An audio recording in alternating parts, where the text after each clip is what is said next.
The ज़ोडियाक killer इतिहास का एक ऐसा डरावना और खतरनाक सीरियल किलर जिसे आज तक पकड़ा नहीं जा सका। इसने 37 लोगों को मारा, वो भी पुलिस को चैलेंज दे देकर। और इसने पुलिस को एक ऐसा लेटर भेजा जिसे 51 साल तक कोई डिकोड नहीं कर पाया। तो आज मैं आपको जिस केस के बारे में बताने वाला हूँ उसने सैन फ्रांसिस्को पुलिस डिपार्टमेंट को हिला कर रख दिया था, क्योंकि 37 कत्ल करने के बाद भी कोई पता नहीं लगा पाया था कि आखिर कौन था ये ज़ोडियाक किलर।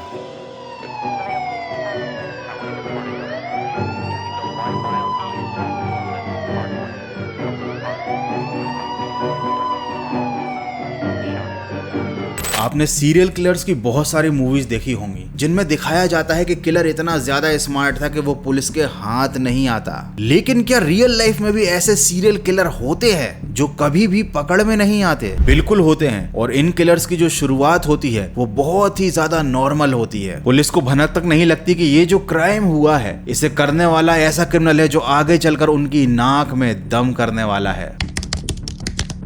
20 दिसंबर 1968 हाई स्कूल के दो स्टूडेंट बेटी जेनसन और डेविड फेराडे रात को डेट पर गए हुए थे, वो भी एक सुनसान जगह पर। लेकिन अगली सुबह वो लोग पुलिस को अलग ही हालत में मिलते हैं, क्योंकि किसी ने रात में उन दोनों को गोली मार दी थी। डेविड को हेडशॉट मारा था और बेटी ने जान बचाने के लिए जब दौड़ लगाई थी तो उसकी पीठ में 5 गोलियां मारी थी। और उसके बाद पुलिस को एक कॉल आता है जहां पर एक बंदा कहता है कि ये जो पूरा कांड हुआ है ये मैंने किया है। 4 जुलाई 1969 डार्लिन और मिशेल ये दोनों गए थे डेट पर और इनके साथ भी सेम कांड हो जाता है। एक अजीब और अनजान सा आदमी उनके ऊपर हमला करता है, उनको गोलियां मारने लगता है।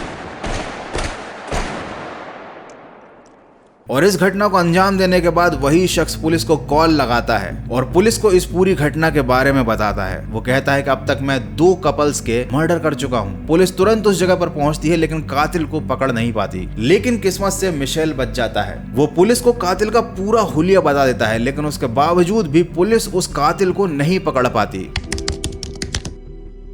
1 अगस्त 1969 को सैन फ्रांसिस्को के टॉप 3 न्यूज़पेपर के ऑफिस में अजीब सा लेटर आता है, जिसको डिकोड करने पर पता चलता है कि उसमें कातिल ने एक मैसेज दिया था। ये वही कातिल था जिसकी पुलिस को तलाश थी। इन लेटर्स में एक अजीब सा ही मैसेज था। उस लेटर में उस ज़ोडियाक किलर ने बताया था कि ये जितने भी कत्ल हुए हैं वो सब मैंने किए हैं। इन कत्ल को करने का मेरे पास पूरा सबूत है जो मैं पुलिस को दे सकता हूँ, ताकि साबित हो सके कि मैं ही वो किलर हूँ। साथ ही उसने कुछ अजीब सा एक लेटर भेजा था जो इंग्लिश भाषा में तो बिल्कुल भी नहीं था। और कातिल ने लेटर में यह भी लिखा कि ये जो अजीब सा कोड है इसे उनको अपने न्यूज़पेपर में छापना पड़ेगा। अगर उन लोगों ने ऐसा नहीं किया तो वो आगे भी कत्ल करना जारी रखेगा। इस सब की पूरी जानकारी पुलिस को देने के बाद न्यूज़पेपर वालों ने वो अजीब सा कोड अपने पेपर में छाप दिया, जिसे एक इंसान ने डिकोड भी कर लिया। उस डिकोडेड मैसेज में लिखा था कि मुझे इंसानों को मारने में बहुत मजा आता है, क्योंकि इंसान को मारना जानवरों को मारने से ज्यादा मजेदार है। और ऐसा इसलिए क्योंकि इंसान ही इस दुनिया का सबसे ज्यादा खतरनाक जानवर है। साथ ही उस कातिल ने यह लिखा था कि जितने लोगों को मैं मार रहा हूं उन सब की आत्माएं ऊपर जाकर मुझे मिलेंगी और ये सब के सब मेरे स्लेव बन जाएंगे। स्वर्ग में ये सब मेरी सेवा करेंगे और मुझे अभी और ज्यादा नौकर चाहिए स्वर्ग में अपने लिए, इसलिए मैं आगे और भी कत्ल करता रहूंगा। सोचो, उसने ऐसी बात न्यूज़पेपर में छपवा दी। मतलब ये एक तरीके से सैन फ्रांसिस्को के पुलिस डिपार्टमेंट को खुला चैलेंज था। और इस तरीके की बातों से साफ पता चल रहा था कि ये जो ज़ोडियाक किलर है ना, ये साइको है। क्योंकि ये जो नाम मैं बार बार बोल रहा हूं ना, ये नाम भी उसने खुद लेटर में लिखा था। वो खुद अपने आप को ज़ोडियाक किलर बुलाता था।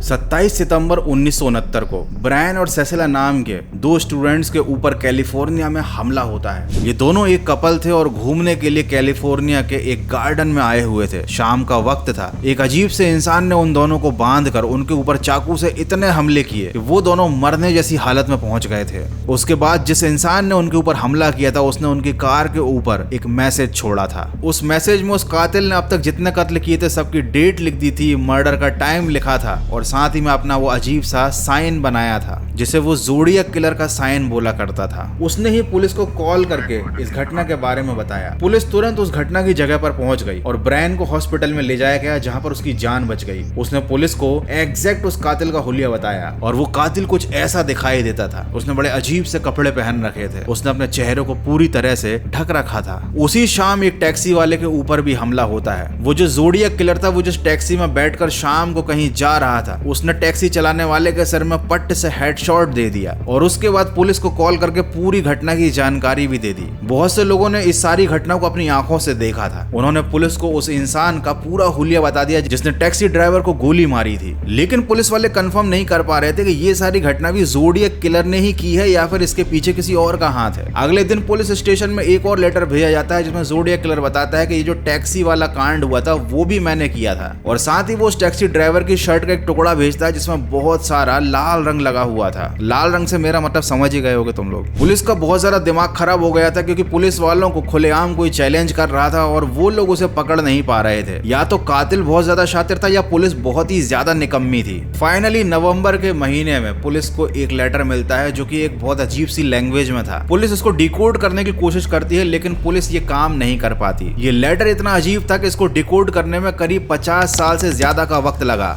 2020 में जाकर इस लेटर को डिकोड किया जा सका और इस लेटर में भी सेम वही बात कही थी कि मैं इसी तरीके से कत्ल करता रहूंगा, मेरा नाम ज़ोडिएक किलर है और मुझे स्वर्ग में और भी ज्यादा स्लेव्स चाहिए और ये जितने भी लोग मर रहे हैं ना ये ऊपर जाकर मेरी गुलामी करेंगे। लेकिन ये लेटर डिकोड हुआ था 2020 में और सारी घटनाएं हो रही थी 1970 के आसपास। पुलिस इस कातिल को नहीं पकड़ पाई थी और इसने करीब 37 से ज्यादा लोगों को ऊपर पहुंचा दिया था अपना स्लेव बनाने के लिए। मैं तो ये सोच रहा हूँ कि जब ये सीरियल किलर खुद ऊपर जाएगा और इसे कोई भी स्लेव नहीं मिलेगा इसका तो दिमाग ही खराब हो जाएगा। लेकिन ज़ोडिएक किलर रुका नहीं, वो लगातार अपना काम करता रहा और पुलिस वाले उसे नहीं पकड़ पा रहे थे। जनवरी 1974 को पुलिस को एक लेटर मिलता है जिसमें पुलिस का मजाक उड़ाया था ज़ोडिएक किलर ने, ये लिख कर के भैया अभी तक 37 लोग जा चुके हैं ऊपर, तुम कर क्या रहे हो? इतने सबूत देने के बाद भी अगर तुम मुझे नहीं पकड़ पाए तो तुम्हारे पुलिस वाले होने के ऊपर लानत है।